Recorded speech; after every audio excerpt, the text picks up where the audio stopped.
दोस्तों नमस्कार।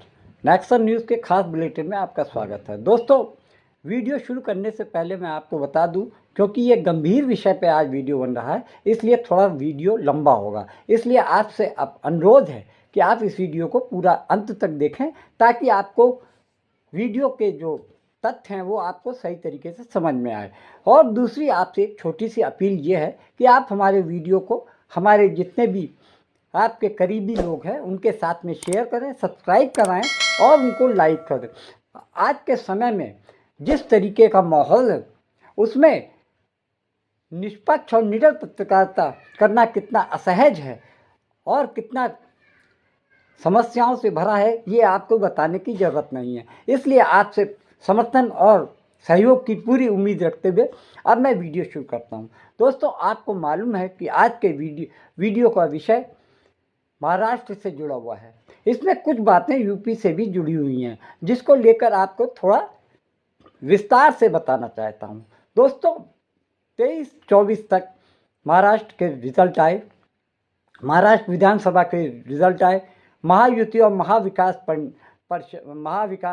अघाड़ी के बीच में सीधा मुकाबला था, लेकिन जो रिजल्ट आए उसको देखकर लग रहा था कि ये तो एक तरफा खेल था।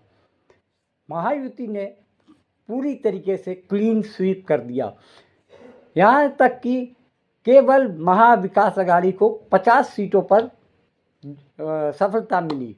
वहीं महाविकास अघाड़ी के पास महायुति के पास बाकी सीटें पर सफलता मिली। 2-1 सीट छोड़कर, जो कि निर्दलीय और बागियों ने चुनाव में जीती।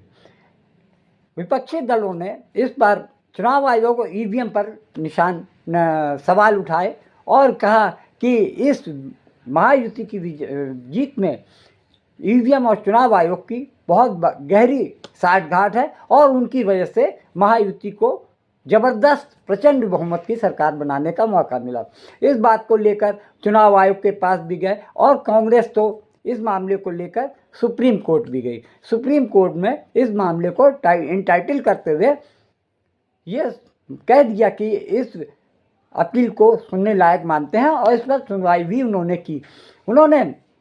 सुप्रीम कोर्ट ने साफ कह दिया, चुनाव आयोग से गंभीर विषय पर उनको कसते हुए कहा कि विपक्षी पार्टी को भी समान और बराबर का हक मिलना चाहिए चुनाव के प्रक्रिया के दौरान, जिसके बारे में इंडिया ब्लॉक के नेताओं ने सुप्रीम कोर्ट में रिट दायर की थी। उन्होंने कुछ तथ्य वगैरह भी शामिल किए थे। इसको लेकर ये साफ जाहिर हो रहा था कि विपक्ष अब इस बात पे आमादा है कि वो ईवीएम और चुनाव आयोग पर विश्वास नहीं कर रहा है और उसने ये साफ कर दिया है आगामी जितने भी चुनाव होंगे उसमें ईवीएम का बहिष्कार करेंगे। साथ में विपक्ष ने चुनाव आयोग के ऊपर अविश्वसनीयता जाहिर करते हुए कहा कि ये निष्पक्ष नहीं है, ये सत्ता के साथ में खड़े दिखते हैं।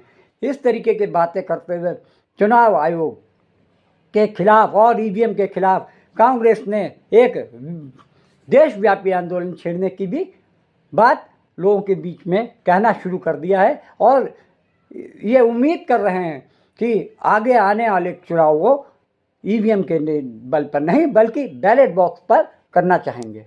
शिवसेना सूत्रों के मुताबिक बीजेपी के शीर्ष नेताओं के साथ शिवसेना की कई अहम बैठकें हुई थी। इन बैठकों में यह तय किया गया था कि बीजेपी अधिकतम सीटों पर लड़ेगी, लेकिन नतीजों में किसी के हिस्से कितनी भी सीटें आईं, अगर महायुति को बहुमत मिला तो सीएम एकनाथ शिंदे ही रहेंगे। उधर शिवसेना के सीनियर नेता संजय शिरसाट ने कहा है कि एकनाथ शिंदे के नाम पर चुनाव लड़ा गया, वो मुख्यमंत्री बनने के हकदार हैं। शिरसाट ने यह भी कहा कि एकनाथ शिंदे डिप्टी सीएम का पद मंजूर नहीं करेंगे। क्यों आपको लगता है कि एकनाथ शिंदे जी को ही मुख्यमंत्री महाराष्ट्र का बनना चाहिए? देखिए, इसमें लॉजिक है। जो विधानसभा का चुनाव लड़ा गया वो एकनाथ शिंदे साहब का चेहरा सामने रख के लड़ा गया, उनके नेतृत्व में लड़ा गया। ये देवेंद्र फडणवीस साहब भी मान्य करते हैं, वरिष्ठ नेता भी उन्होंने भी कहा है जी। तो इसलिए एक चेहरा लेके जब अपन चुनाव जीतते हैं तो जो चेहरा पहले सामने आया है उसको प्रायोरिटी देना चाहिए, ये हमारा कहना है, ये हमारी डिमांड है। अगर वो डिमांड अगर वो पूरी करते तो लोगों में अच्छा मैसेज जाएगा। हमारे राज्य में जो महायुति को जीत हासिल हुई है। इसलिए पहले तो मैं सभी मतदाताओं को बहुत बहुत धन्यवाद देता हूं, उनका आभार व्यक्त करता हूं। हमारे लाडली बहना, लाडले भाई, लाडले किसान, लाडले सब जो भी है, सभी लोगों ने हमें पूरा सपोर्ट किया है और ये लैंडस्लाइड विक्ट्री है। ये अभूतपूर्व ऐसी विक्ट्री है। पिछले कई सालों में हम देखेंगे तो कभी भी ऐसी जीत दिखाई नहीं पड़ी है और ना मिली है। और इसलिए मैं महायुति के हमारे सभी लोगों को धन्यवाद तो दूंगा ही और मतदाताओं को धन्यवाद देता हूं। इसमें हमारे जो 2.5 साल में हमें काम करने का मौका मिला मुख्यमंत्री की हैसियत से, जो सपना बाला साहब ठाकरे जी का था आम शिव सैनिक को मुख्यमंत्री बनाना, वो मुख्यमंत्री बनाने का सपना मोदी जी और अमित भाई ने पूरा किया। महाराष्ट्र चुनाव के रिजल्ट आने के 11 दिन बाद भाजपा के पूर्व मुख्यमंत्री, महाराष्ट्र के पूर्व मुख्यमंत्री देवेंद्र फडणवीस के नाम पर मुहर लगाते हुए उनको 5 दिसंबर की शाम को उनको शपथ दिलाई और ये जाहिर किया कि हमारे नेता इस समय मुख्यमंत्री के पद पर देवेंद्र फडणवीस होंगे। लेकिन दिलचस्प बात यह है कि प्रचंड बहुमत पाने के बावजूद केंद्रीय भाजपा अपने नेता का नाम क्यों नहीं ऐलान कर सके। कारण ये था कि प्रधानमंत्री मोदी और शाह महाराष्ट्र में एक ऐसा कट्टरपंथी सीएम चाहते थे जो कि उनके इशारों पे काम कर सके। यानी एकनाथ शिंदे उनके लिए पहली पसंद थे कि वो एकनाथ शिंदे को फिर से वहाँ पर मुख्यमंत्री के पद पर बैठा देंगे। लेकिन भाजपा के अंदर इस बात को लेकर काफ़ी आपस में काफ़ी खींचतान थी कि देवेंद्र फडणवीस जो कि पुराने मुख्यमंत्री रहे हैं, 2014 से लेकर 2019 तक मुख्यमंत्री के रूप में उन्होंने शासन किया और उन्होंने ठीक ठाक शासन किया। लोग उनके कामों की तारीफ करते थे। लेकिन केंद्रीय भाजपा यानी मोदी और शाह ये चाहते थे कि उनके हाथ एक पपेट मिल जाए जो कि उनके दिल्ली से जो कहा जाए वो उसको पूरी तरीके से फॉलो करे, जैसा कि एकनाथ शिंदे करते थे। धारावी वाले मामले के अलावा जिस तरीके से अडानी ग्रुप को धारावी का प्रोजेक्ट दिया गया, ऐसे ही करीब करीब 1 दर्जन प्रोजेक्ट थे जिसको शिंदे ने आंख बंद कर अपनी सरकार को बचाने के लिए वो सब प्रोजेक्ट अडानी को सौंपे। आप तो जानते हैं कि वैसे भी गौतम अडानी और प्रधानमंत्री के रिश्ते के बारे में लोग क्या क्या कहते हैं। लोग तो ये भी कहते हैं कि प्रधानमंत्री मोदी और अडानी की दोस्ती की वजह है कि उसको देश के सारे प्रोजेक्टों में अडानी ग्रुप को ही जा रहे हैं। इस तरीके से ये सब समझ लीजिए कि वो ऐसे मुख्यमंत्री को चाह रहे थे कि वो अडानी के नाम पर आंख बंद करके साइन करके प्रोजेक्ट पास कर दे।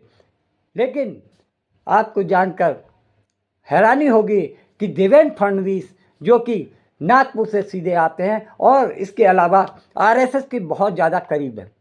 प्रधानमंत्री मोदी और शाह नहीं चाहते थे कोई आरएसएस का बंदा, आरएसएस का करीबी मुख्यमंत्री बने। इसीलिए वो चाह रहे थे कि देवेंद्र फडणवीस को दाएं बाएं करके वो किसी मन पसंदीदा नेता को सीएम की चेयर पे बैठा दें। लेकिन संघ ने इस बात का मन बना लिया था कि अब मोदी और शाह की मनमानी और नहीं चलेगी। इसीलिए उन्होंने पूरी ताकत के साथ देवेंद्र फडणवीस के साथ खड़े होकर महाराष्ट्र का सीएम बनवाने में पूरी एड़ी चोटी का दम लगा दिया। इस बात से शाह और मोदी आगे की रणनीति के लिए सोचने पे मजबूर हो गए। आपको याद होगा कि जल्द ही भाजपा के राष्ट्रीय अध्यक्ष का चुनाव होना है, जहां पर पिछले कई सालों से जेपी नड्डा अध्यक्ष बने हुए हैं, वो एक्सटेंशन पे चल रहे हैं। अब संघ ने इस बात का पूरा फैसला कर लिया है कि मोदी, शाह और जेपी नड्डा की तानाशाही आगे बर्दाश्त नहीं की जाएगी। यही वजह है कि जो राष्ट्रीय अध्यक्ष बनेगा उसके लिए एक ऐसे व्यक्ति का चुनाव होना है जो कि मोदी शाह के कैंप का नहीं होगा। यानी आने वाले जितने भी चुनाव होंगे उसमें नई भाजपा का स्वरूप सामने आने वाला है। आपको याद होगा कि आम चुनाव के दौरान में भाजपा के राष्ट्रीय अध्यक्ष जेपी नड्डा ने एक सभा यानी एक कार्यक्रम के बीच ये कह दिया था कि भाजपा अब का स्वरूप काफ़ी बड़ा हो गया है, वो एक स्थापित पार्टी की ओर बढ़ चली है। अब ऐसे में संघ की भाजपा को कोई ज़रूरत नहीं है। सही भी कहा उन्होंने। जिस तरीके से लोकप्रियता प्रधानमंत्री मोदी की बढ़ी है, उसको देखते लग रहा था कि संघ कहीं पीछे खड़ा है। दोस्तों, इस बात को भी याद रखना चाहिए कि जिस तरीके से, जिस ऐशो आराम से संघ के नेता और मोहन भागवत पूरे ऐश के साथ फौज, सुरक्षा की फौज के साथ में पूरे देश में भ्रमण करते हैं, उसकी उनको आदत पड़ गई है। उस ऐश की उनको आदत पड़ गई है। लेकिन अस्तित्व बचाने के लिए वो मोदी शाह को भी सबक सिखाने के मूड में दिख रहे हैं। इस तरीके से साफ जाहिर हो रहा है कि जिस तरीके से आम चुनाव में के रिजल्ट सामने आए, उसके बाद से ही संघ ने निशाने पर अपने मोदी और शाह को रखा। उन्होंने कई बार ताकीद किया कि आपको संसद में नेता प्रतिपक्ष को भी सम्मान देना चाहिए। आप जिस तरीके से सरकार को हाँक रहे हैं वो ठीक नहीं है। आने वाले समय में हो सकता है कि प्रतिपक्ष सत्ता में आ जाए, यानी संसद का सदन पक्ष और प्रतिपक्ष के उससे बनता है। मोहन भागवत ने इस बात पे भी निशाने पे रखा मोदी जी को कि वो अयोध्या के श्री राम मंदिर में पुजारी के रूप में आए। इस बात पर भी मोहन भागवत ने उनको कसा। मोहन भागवत ने कई मौक़ों पर जिस तरीके से मोदी और शाह को निशाने पे लिया, वो अंदर ही अंदर इस बात से तपे बैठे थे कि प्रधानमंत्री मोदी और शाह जिस तरीके से पार्टी और सरकार देश पर काबिज हो रहे हैं, वो भविष्य के लिए ठीक नहीं है।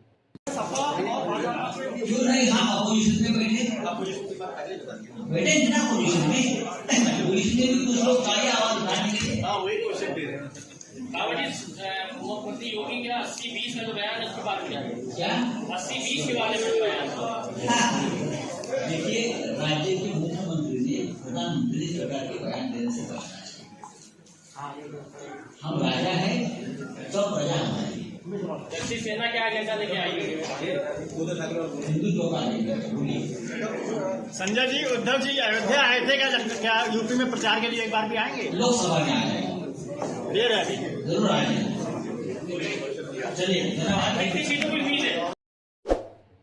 संघ अब इस ओर सोचने लगा है कि आगे की भाजपा को किस तरीके से खड़ा किया जाए। जो वर्तमान में भाजपा है वो उस भाजपा को उसका स्वरूप बदलना चाहते हैं। इसी वजह से राष्ट्रीय अध्यक्ष चुनने से पहले विश्व हिंदू परिषद के नेता प्रवीण तोगड़िया, जो कि काफ़ी नामचीन नेता थे, कट्टर हिंदूवादी नेता थे, उनको किस तरीके से भाजपा ने उनको साइडलाइन करते हुए उनको सक्रिय राजनीति से दूर कर दिया।